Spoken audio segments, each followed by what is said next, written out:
Thank you and welcome to the show this morning. The topic this morning is American Baptist College and the Civil Rights Movement. And we're fortunate to have with us this morning to talk about American Baptist College and the Civil Rights Movement, the president of American Baptist College, Dr. FHarris. And of course, Dr. Harris, let me welcome you to the show this morning. Glad to be here. And again, Dr. Harris, to talk about what I consider to be a very, very important topic, and that is American Baptist College and the Civil Rights Movement. Yes. And I would believe, as the president of American Baptist College and as a person who has been involved in the Civil Rights Movement for a long time yourself, I would imagine you would be able to give us quite a bit of information. And let's start off by first having you to give us some information about Dr. FHarris, before he became Dr. FHarris, and some information about your background, education, and things that eventually led you to the presidency of American Baptist College, and then we'll talk about some other areas. Well, I'm glad to be here, and before there was Dr. FHarris, I guess I must say there were my parents. Okay. In Memphis, Tennessee, Shelby County. I was born and raised there, 9 other sisters and brothers, and we all felt in Shelby County and Memphis in those days the segregation of that culture in that time. I was educated in the Memphis school system, graduated from Woodstock High School, left Memphis and went to Knoxville College in East Tennessee, and graduated from Knoxville College with a Bachelor of Arts degree in sociology and psychology. And then I ended up being an employee of the federal government in Oak Ridge, Tennessee, just down from Knoxville, as a federal compliance officer with the Energy Research and Development Administration. Spent 9 years there as a compliance officer doing what we call government contractor-owned compliance reviews, making sure that there was parity and equal employment and opportunity of government contracted facilities. And it was a rewarding job. And then I felt the urgency of the church calling, God calling on my life as it relates to the ministry, and it became clear to me that I was being called into the ministry to devote my life to it. They would say from the black church, the church had marked me. Okay, very good. And particularly the minister of my childhood, Reverend Brady Johnson, 40 years, marked me in a way that I was always fascinated with the pulpit and the preaching and what the preaching meant for us. And so I gave my life totally to that and came to Nashville to prepare for the ministry. And my first stop was American Baptist College. And I spent a year and a half there retooling. I had already had a BA degree from Knoxville College, but I felt a need to retool. And I had heard and met some of the graduates of American Baptist College, and they were very impressive pulpiteers and with scholarly depth and as well as charismatic appeal. And I was really impressed with them and their message, and I decided to come to American Baptist College, and glad I did. When I was there for that year and a half, I was under the tutelage of people like Dr. Nehemiah Douglas, Dr. Don McCoy, who was still at the college, Dr. Richard Lucas, both of them still at the college, and had an indelible impact upon my development in theological education. And then I left there and went to Vanderbilt and spent the rest of my academic training at Vanderbilt getting the Master's of Divinity and the Doctor of Ministry degrees. So I've been exposed now to theological education in the realm of training for a number of years. After I graduated from Vanderbilt Divinity School, I was pastoring Oak Valley Baptist Church in Oak Ridge, Tennessee. Then Vanderbilt asked me to come here to coordinate, at the time, the Kelly Middlesmith Institute on the Black Church. I coordinated it for a year, and then they asked me to be the director of it full time. And I've been director of the Kelly Middlesmith Institute on the Black Church at Vanderbilt for the last 11 years. And as a result of that, exposed to theological education and the ministry in the Black church tradition.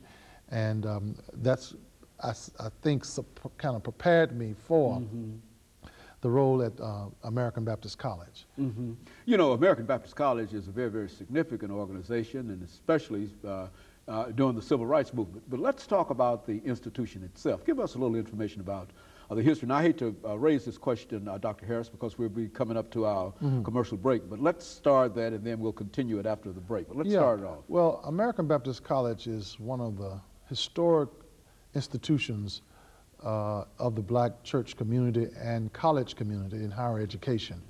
It has a rich heritage. It was founded in 1924, a joint venture between the National Baptists and Southern Baptists as a collaborative to train ministers to serve churches in the black community.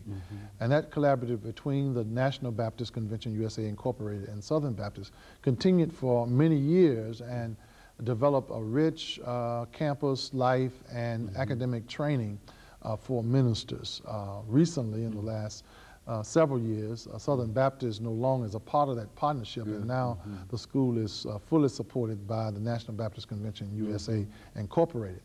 But American Baptist College's richest heritage is its association with the civil rights movement in terms of its student leadership that came out of the school.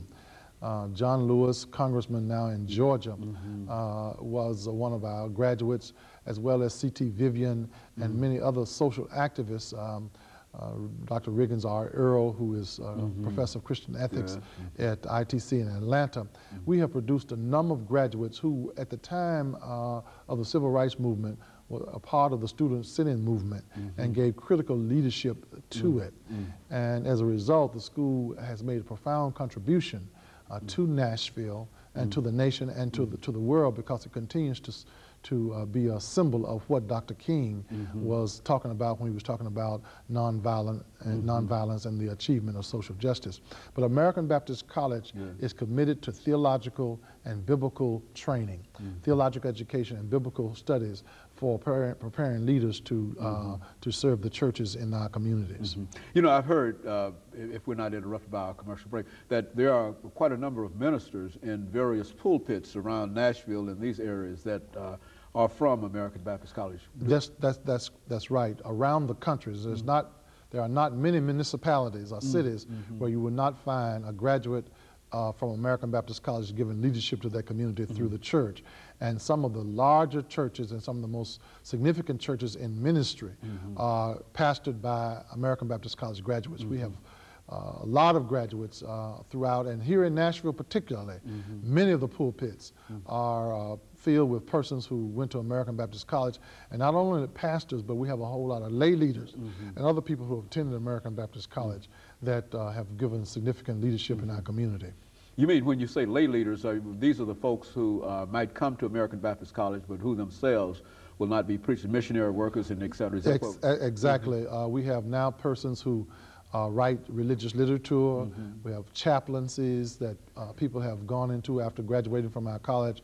And we have people giving leadership to agencies in the community that have a social purpose and faith perspective. So we're preparing people for leadership at the school that go beyond the pulpit and leadership, but leadership in the community as a whole. That's what, I think that's what I wanted to make sure that we understood, because generally when people think in terms of American Baptist College, they think only in terms of making preparation to teach, to preach. Right. But if you wanted to, for example, become involved in some of these other areas, you also said that this is a viable institution for viable institution for that. We have a solid record of producing that kind of leadership and tooling people to do that. And I'm an example of that myself as a graduate of the school, to be able to go into theological education at the graduate level at Vanderbilt and teach there and direct the institute.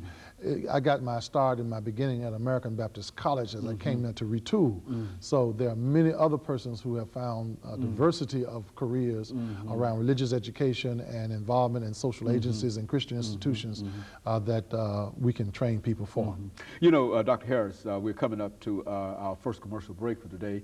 But when we come back during the second segment, I want to move into the topic today, and that is American Baptist College and the Civil Rights Movement. Yes. And what I'd like for you to do here is to be reminded that there are so many young people today who really don't have any understanding of what the Civil Rights Movement was against in the real sense, that is something about segregation. And so when we come back, I want you to use part of this time to talk about the separation of the races in the southern parts of the United States and what eventually created the situation for the movement. And of course, we'll be back with our audience following this short commercial break.